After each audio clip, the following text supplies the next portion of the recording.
Hello friends, welcome to Defence Matrix. तो Israel द्वारा US के साथ एक डील साइन करी गई है जिसके अंतर्गत ये F-15 के एडवांस वर्जन को प्रोक्योर करेंगे जो कि इजराइल के हिसाब से स्पेसिफिकली मॉडिफाइड होंगे।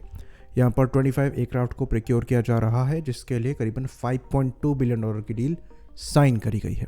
बेसिकली ये प्लेटफॉर्म F-15EX पर ही बेस्ड होंगे। सेम प्लेटफॉर्म इंडिया को भी MRFA के अंतर्गत ऑफर किया गया है। और यहाँ पर जो इंटरेस्टिंग बात है वो ये है कि ये डील 2024 में साइन करी गई है और पहला एयरक्राफ्ट इनको बैचेस में मिलना स्टार्ट होंगे, वो भी 2031 से, वो भी 4 और 6 एयरक्राफ्ट पर ईयर के हिसाब से, जैसा कि द टाइम्स ऑफ इजराइल द्वारा मेंशन किया गया है। यानी कि पहला एयरक्राफ्ट डिलीवरी इनको करीबन 7 साल बाद होगा। यानी कि सारे के सारे एयरक्राफ्ट मोस्ट लाइकली इनको 2035 तक ही मिल पाएंगे। साथ में एक और चीज काफी इंटरेस्टिंग है कि अगर आप पर यूनिट कॉस्ट यहाँ पर कैलकुलेट करेंगे तो ये $208 मिलियन पहुंचता है, और वो भी तब जब F-15 के अर्लियर वर्जन्स इजराइल द्वारा पहले से ही ऑपरेट किए जाते हैं। तो ऐसा नहीं है कि ये उनके लिए एक ब्रांड न्यू ही एयरक्राफ्ट होगा।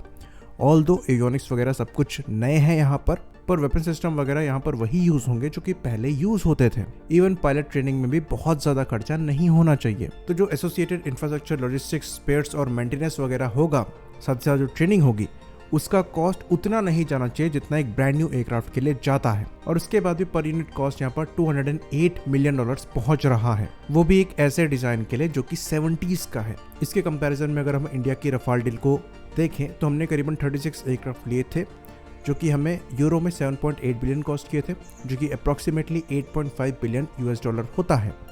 पर यूनिट कॉस्ट अगर आप कैलकुलेट करेंगे तो आपको अप्रोक्सीमेटली 236 मिलियन पर यूनिट पड़ेगा, जो कि F-15EX के कंपैरिजन में करीबन $28 मिलियन एक्सपेंसिव है। बाकी आप यहाँ पर इन्फ्लेशन को भी ऐड कर सकते हैं, पर उससे बहुत ज़्यादा डिफरेंस नहीं आएगा। और हमें ये चीज़ भी दिमाग में रखनी है कि रफाल हमारे लिए एक ब्रांड न्यू प्लेटफॉर्म था, इसलिए जो इंफ्रास्ट्रक्चर चाहिए उस प्लेटफॉर्म के लिए वो हमें जीरो से बिल्ड करना पड़ा, और जो ट्रेनिंग वगैरह है वो भी हमें कॉस्टली पड़ी है। और अगर इंडिया को रफाल 3 साल के बाद डिलीवर होना चालू हो गए हैं तो वो डील एक्चुअली काफी अच्छी थी, क्योंकि इजराइल को ये प्लेटफॉर्म 2031 के बाद से ही मिलना स्टार्ट होंगे, जबकि डील 2024 में साइन करी गई है। तो ये चीज शोकेस करती है कि हमें MRFA से क्या एक्सपेक्ट करना चाहिए। तो ये जो मॉडर्न प्लेटफॉर्म है ये काफी ज्यादा एक्सपेंसिव है, मेनली अपने एवियोनिक्स की वजह से, और इसलिए इंडिया का जो सुपर सुखोई अपग्रेड प्रोग्राम है वो भी काफी ज्यादा एक्सपेंसिव है। करीबन 65,000 करोड़ का ये प्रोग्राम खाली 85 Su-30 MKI को ही अपग्रेड करता है।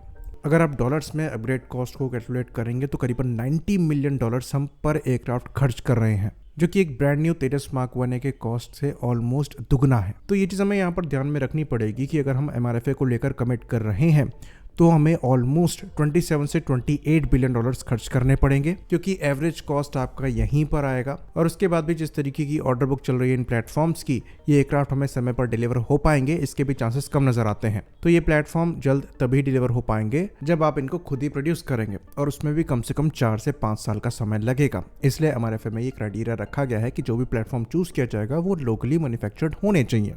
तो इजराइल की जो F-15 डील है, इससे ये चीज क्लियर हो जाती है कि F-15 हमें कितना कॉस्ट कर सकते हैं और इनको डिलीवर करने में कितना समय लग सकता है। और सिमिलर केस आपको बाकी प्लेटफॉर्म के साथ भी मिलेगा, पर यूरोकॉनॉट्स के साथ एक फायदा ये है कि इनका डिजाइन थोड़ा फ्रेश है, वरना बाकी एयरक्राफ्ट जो हैं ये 70s के ही डिजाइन है जिनमें मॉडर्न टच दे दिया गया है। तो MRFA को लेकर यहाँ पर विचार करना जरूरी है, क्योंकि ये बहुत बड़ा कमिटमेंट है, और जिस तरीके के हालात दिखाई दे रहे हैं, जैसा कि लॉजिस्टिक्स को लेकर इशू चल रहे हैं, ये प्लेटफॉर्म हमें जल्द मिलेंगे, इसकी पॉसिबिलिटी बहुत कम है। रफाल फिर भी सेंस बनाता है क्योंकि इनको लेकर इंफ्रास्ट्रक्चर हमारे पास मौजूद है, तो जो एक्स्ट्रा कॉस्ट है उसको हम कट डाउन करने में सक्षम होंगे। साथ ही साथ नेवी भी अब इन्हें ऑपरेट करेंगी, तो इनको इंडिया में मैन्युफैक्चर करना फायदेमंद रहेगा।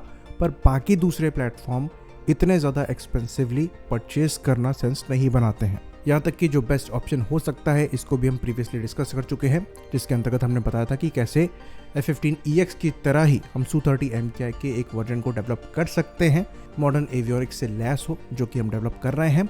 बाकी बॉडी जो है वो कंपोजिट हम यूज कर सकते हैं, और अब नए इंजन्स भी यहाँ पर एज एन ऑप्शन अवेलेबल है जिनको हम कंसीडर कर सकते हैं। तो क्योंकि ये एयरक्राफ्ट हम खुद ही डेवलप करेंगे रशिया के साथ मिलकर, तो यहाँ पर डेवलपमेंटल पीरियड और प्रोडक्शन दोनों हमारे हाथ में रहेगा, और यहाँ पर ज्यादा कंट्रोल होने की वजह से इस प्लेटफॉर्म को हम जल्द से जल्द प्रोड्यूस करके एयरफोर्स को प्रोवाइड भी करा सकते हैं।